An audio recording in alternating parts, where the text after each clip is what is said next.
Soy Antonio Vicente. La estatua ecuestre de Marco Aurelio, expuesta en el Museo Capitolino, situado en el Palacio de los Conservadores de la Plaza del Campidoglio de Roma, es un caso único en la historia del arte, por su controvertida trayectoria histórica y por su influencia iconográfica, como veremos en esta y en la siguiente videoguía. Accederemos al museo por la escalera de los Dioscuros. No te detengas mucho en la estatua que corona la plaza, pues es una copia del original que verás en el museo. Marco Aurelio Antonino Augusto, de la dinastía de origen hispánico de los Antoninos y apodado el Sabio, fue emperador desde el año 161 al 180 después de Cristo. A pesar de las guerras contra los partos en Oriente y los germanos en el Danubio, se le conoce como emperador filósofo, seguidor del estoicismo de Séneca y convencido partidario de la paz y la concordia, como dejó escrito en sus meditaciones al final de su vida. No construyó ningún foro, pero esculpió sus éxitos militares, al igual que hizo Trajano, en la columna conmemorativa de la Plaza Colonna de Roma. También levantó un arco del triunfo que fue desmantelado por Constantino, que se apropió de algunos de sus relieves y esculturas para su arco del Coloseo, cambiando las cabezas de Marco Aurelio por las suyas propias. De autor desconocido, fue destinada a rematar su arco del triunfo tras la victoria sobre los germanos en el 176. El retrato ecuestre no es una creación romana. Anteriormente era frecuente la representación de personajes genéricos en acciones de caza, guerra o alardes rituales, como vemos en el relieve de caza de Asurbanipal, rey asirio del siglo VIII a.C., o en el friso de las Panateneas de Fidias en el Partenón del siglo V a.C. Ni la democracia ateniense ni la República Romana permitían la exaltación personalista de un caudillo, montando a caballo como símbolo de poder para la posteridad. Esto aparece en el imperio de Alejandro Magno, como vemos en esta pequeña copia de bronce de un original perdido y de mayor tamaño del Lisipo del siglo IV a.C. del Museo Arqueológico Nacional de Nápoles. Documentalmente sabemos que los foros de las ciudades romanas estaban adornados con numerosas estatuas ecuestres de bronce, como esta de Augusto, del Museo Arqueológico de Atenas, recuperada de un naufragio frente a la isla de Eubea. Como muestra este denario, era una copia del original situado en el Foro de Augusto en Roma. La llegada del cristianismo triunfante en el siglo IV supuso la destrucción de la mayor parte de las estatuas y tratados de arte de la antigüedad, pues no podía permitir el paganismo del arte antiguo. Con la llegada de la pólvora en el siglo XIII, la necesidad de bronce barato y rápido para hacer cañones condenó al crisol las pocas estatuas que no habían sucumbido a la iconoclastia anterior. Dice la leyenda que se salvó porque la confundieron con la de Constantino, primer emperador cristiano.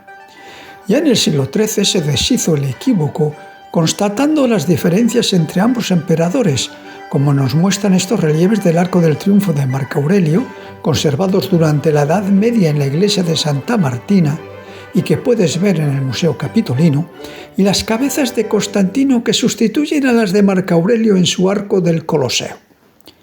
La ausencia de referencias militares, su actitud clemente y pacífica y la coincidencia de algunas de sus meditaciones con los postulados cristianos fue lo que decidió a la Iglesia a utilizarla como modelo del buen emperador cristiano. La guía medieval Mirabilia Urbis Romae nos habla de un rey bárbaro maniatado y caído a los pies del caballo, hoy desaparecido.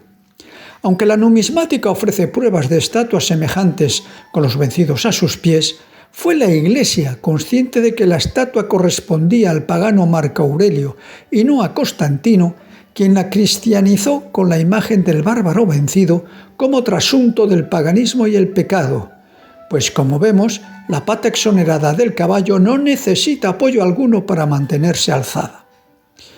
Debidamente cristianizada, se expuso en la plaza de la Basílica de San Juan de Letrán, residencia de los papas, donde permaneció hasta el siglo XVI, tal como nos muestra este cuadro de Fray Filippo Lippi en Santa María sopra Minerva, en el 400, y el dibujo del holandés Martijn van der Herskerk, en el primer tercio del Cinquecento. En 1538, el Papa Paulo III accede a los deseos de Miguel Ángel de trasladarlo a la nueva plaza del Campidoglio, que se estaba remodelando para la visita de Carlos V a Roma. En 1981, tras su restauración debido a la contaminación ambiental, se decidió trasladarla al Museo del Capitolio y colocar un vaciado en bronce en la plaza. Sorprende que siendo, junto con el Regisole de Pavía, destruido en 1796 por los jacobinos de la Revolución Francesa, uno de los pocos originales conservados de Roma, pasara desapercibido para los artistas del 480 en su intento de imitar el arte romano. Habrá que esperar a Miguel Ángel para reivindicar su código oculto como base del Cinquecento, como desarrollaremos en la siguiente videoguía, Marco Aurelio y el canon del Renacimiento. La estatua estaba diseñada para verla sobre un arco del triunfo a 15 o 20 metros de altura, aunque en el museo la vemos casi a ras del suelo como en el Renacimiento. El punto de vista bajo rompía la proporción entre jinete y caballo, engrandeciendo la figura de éste, lo que exigía una corrección en las medidas para compensar la desviación ocular y recuperar la proporción del conjunto. Esto ya lo hizo Fidias en el Partenón en el siglo V a.C. y el Vasari lo concreta en sus vidas de artistas ilustres en 1550, pero sin citar a Marco Aurelio. Las figuras de bronce y mármol, que se colocan a cierta altura, deben tener una o dos cabezas más de alto que lo acostumbrado, para que no aparezcan deformes o enanas. La mejor medida la proporciona el juicio de la vista, pues por muy bien medidas que estén las figuras, el ojo puede ofenderse en su apreciación. Así pues, para corregir la deformación óptica, el autor de Marco Aurelio no solo agiganta el tamaño del conjunto, mide 4,24 metros, sino que, como ya hemos visto, aumenta un 15% la altura del emperador con respecto al caballo, para potenciar su autoritas. Estas correcciones son imperceptible a 15 metros de altura, pero desproporcionado a ras de suelo, tal como la veían en el siglo XV.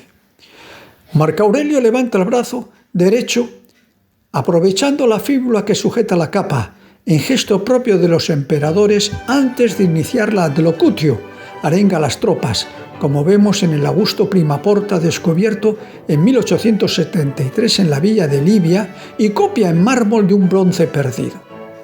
La autoritas y el imperio del emperador filósofo, los dos atributos de los cónsules republicanos, se sustentan no en la armadura o el lábaro militares que no aparecen, sino en la túnica corta, el clareus purpúrea de los equites senatoriales y el paludamentum, capa con reborde rojo y fíbula en el hombro derecho, de los mandos militares, como nos cuenta Marco Terencio Varrón en su De Lingua Latina. Con la llegada de Augusto, el paludamentum quedó reservado a los emperadores. La cabeza reproduce con realismo las facciones del retratado, como vemos en las numerosas copias de los retratos de Marco Aurelio. El brazo izquierdo, oculto por el paludamentum, retiene las riendas hoy desaparecidas con las que domina el poderoso cuello del caballo. Las dos piernas con los pies calzados con el campaus, propio de los emperadores, suela de cuero atada con cintas al empeine, cuelgan a ambos lados de la montura. Los estribos no se generalizarían en Europa hasta finales del siglo X, pero su aparente inestabilidad queda compensada con el triángulo que forman los pies y genitales de Marco Aurelio, dándole estabilidad y fuerza como representó Leonardo en su Homo Vitruviano. En cuanto al caballo, el antecedente inmediato lo encontramos en los caballos de la cuadriga de la Catedral de San Marcos de Venecia. De origen incierto, quizás pertenecieran al Arco del Triunfo de Trajano o al Mausoleo de Adriano, y aparecen por primera vez en las puertas del hipódromo de Constantinopla. Es en 1204, tras el saco de Constantinopla por los venecianos de la Cuarta Cruzada, cuando el dogo Enrique Dándolo da orden de trasladarlos a Venecia y en 1254 se colocan en la fachada de la catedral. La semejanza con el segundo por la izquierda es razonable, aunque el de Marco Aurelio tiene más acentuado el movimiento y la fuerza, no solo por la musculación tensa del cuello y pectorales, sino por el movimiento impulsado por las patas traseras, especialmente la derecha, que al retrasarla empuja el conjunto hacia el espectador. La cabeza inclinada hacia la derecha para compensar el contraposto de la pata exonerada es pura fuerza con las orejas enhiestas y las venas abultadas a la maniera greca. En el 480 su réplica en bronce fue un reto imposible técnicamente para los escultores por su tamaño y complejidad, como escribe en 1494 Antonio Pollaiolo a su mecenas Orsini: «Me hubiese gustado hacer una estatua sobre un caballo para eternizaros». El primero que se atrevió a intentarlo fue Donatello, a mediados del siglo XV, en el retrato ecuestre del condottiero Gattamelata, para la plaza de San Antonio de Padua. En este caso, el caballo exonera la pata izquierda apoyada sobre una bola para reforzar la estabilidad, como vemos en el Regisole de Pavía, y recomponiendo la proporción simétrica entre el condottiero y la montura, pues Donatello sí la hizo para ponerla en el pedestal en el que la vemos hoy, ante la Catedral de San Antonio.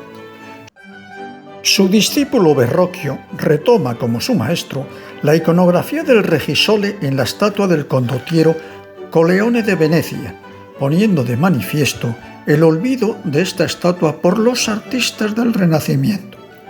En la siguiente videoguía, 015C, analizaremos cómo, siendo uno de los pocos originales romanos que llegaron al Renacimiento, esculpidos según el canon de Vitruvio, la estatua ecuestre de Marco Aurelio fue postergada por el Renacimiento.